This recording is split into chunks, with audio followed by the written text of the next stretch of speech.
Hi, this is Randy of Randy's Roost and the ByAnnie Bag Makers group on Facebook. And in this video we're going to be finishing up ByAnnie's Close at Hand. So you will need your case front, your case back, your zipper loop, and your bias binding.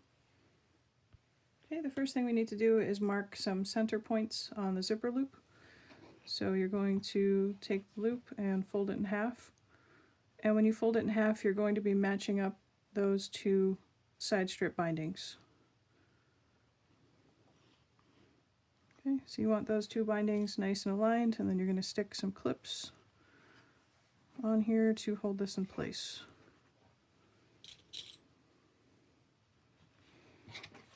Okay, so now you need to mark a point right at that fold and right at that fold, and the same thing on the other side. Right at that fold and right at that fold. Again, I do this with a Sharpie. Use whatever works for you. Just make sure that it's not something that's going to rub off too easily.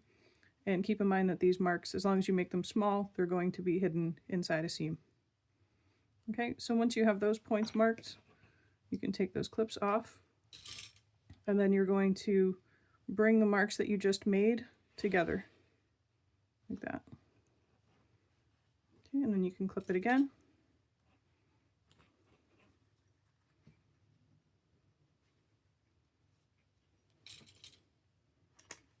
Make sure those marks are as closely aligned as you can get them. Mine were slightly off, so I'm just going to adjust it a little bit. And then you're going to repeat those steps again. Mark here, mark here, mark here, and mark here. Okay, so now we need to attach the case front to this loop. And we're going to be attaching the front of the case to the side of the loop that has a little bit of fabric on the zipper. The case back is going to be attached directly to the zipper for most of the loop.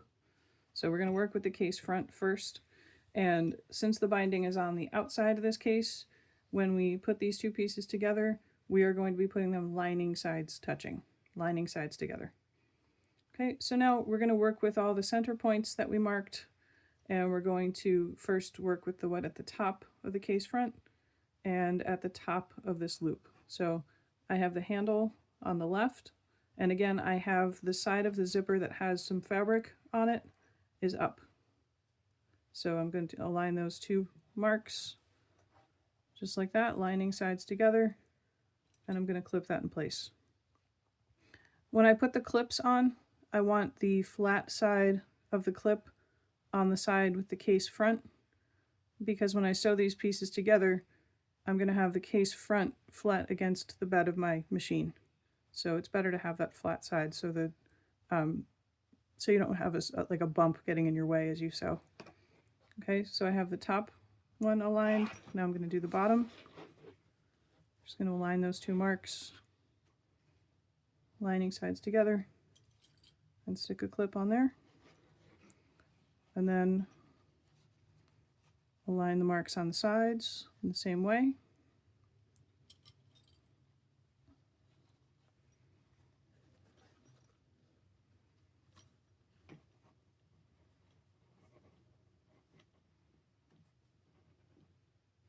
Then once you have those four important spots clipped together, you can continue clipping all the way around, and you need to ease at the curved corners.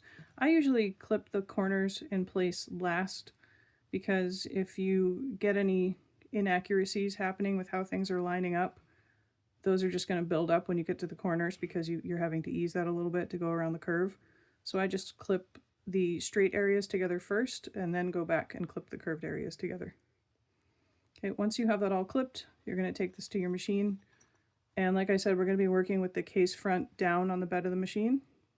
And we're going to sew this together with a scant 1/4 inch seam, so that when we put the binding on with a 1/4 inch seam, the binding will hide all this stitching.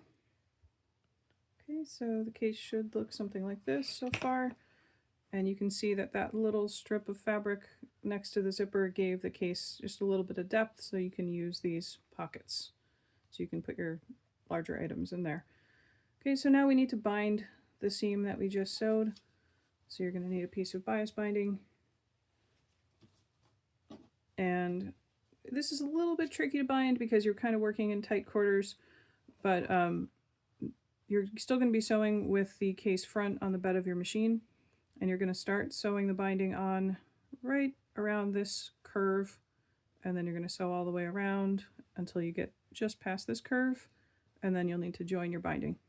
So the way I do this is I cut the end of my bias binding straight and just fold it in half the long way with the wrong sides together. Make sure you're keeping the long raw edge aligned. You can pin the binding every few inches if you want to. And then you're going to need to leave a tail for joining. I just leave about maybe 6 inches or so. And you want to align the edge of the binding with the edge of the case. And then you're going to start sewing the binding on right about there. Okay, you're going to keep the seam as flat as possible. You're sewing with an accurate 1/4 inch seam now. And just ease the binding around the curves, and then you're going to stop sewing just past there. Okay, so we've got the binding sewn on, and now we need to join the ends of the binding. I have a separate video on that, and I'll link to that as well as all my other binding videos in the description. So you're going to use your favorite method to join. There's a possibility there's not enough space here to join. If that happens, then you just need to unpick a couple of stitches here and or here, and then you'll join the ends of the binding and then finish sewing the binding along that section. Okay, so once you have the binding sewn on and the ends are joined, you can bring this back to the front of the case, and then we need to bring the binding around the raw edge and align that folded edge of the binding so it just barely covers your stitching lines.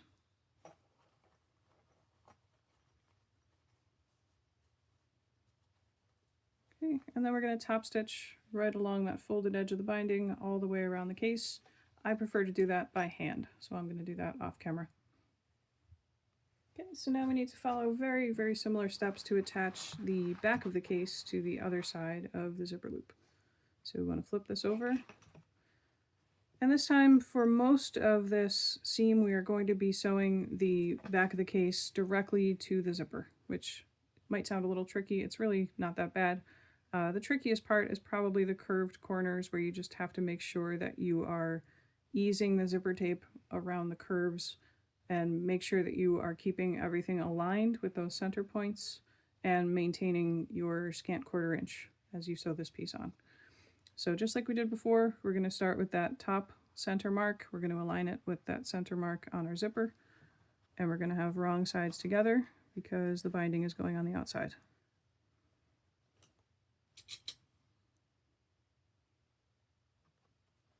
Okay, and then we're going to do the one on the bottom the same way.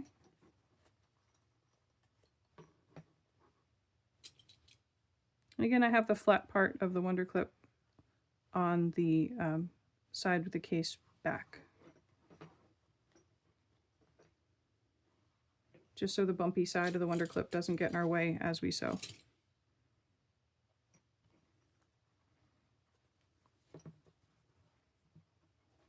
If at any point this seems like it would be easier to do with the case open, then absolutely unzip the zipper and do it that way. But I will suggest that you get this point clipped, the point that's right at the center of the zipper, get that clipped first before you open the zipper. Because when you open the zipper, you might accidentally send this out of alignment, and then you'll have a wonky case. Okay, so now we're going to just follow all the same steps we did to attach the case front. Okay, I've got everything clipped in place, and I did just double check to make sure that my ID pocket is opening at the top of the case. That's very important, because if you have that opening at the bottom, you'll never be able to keep anything in there. It'll just fall out. So just double check that. And then we're going to sew this together with a scant 1/4 inch seam, and we're going to work with the case back against the bed of the machine. Okay, so the case back is sewn on, and the last thing you need to do is attach the bias binding, and you'll follow the same exact steps we followed to attach the binding to the front of the case. Okay, so I'm going to finish that off camera, and I will tack on a little video to the front of this tutorial that shows my finished case. So I hope you found this helpful. Please take a moment to subscribe to my channel, share with a friend who you think might enjoy these tutorials, And if you're not already in the ByAnnie Bag Makers group, please come and join us. I'll put a link in the description. Thanks for watching. Bye.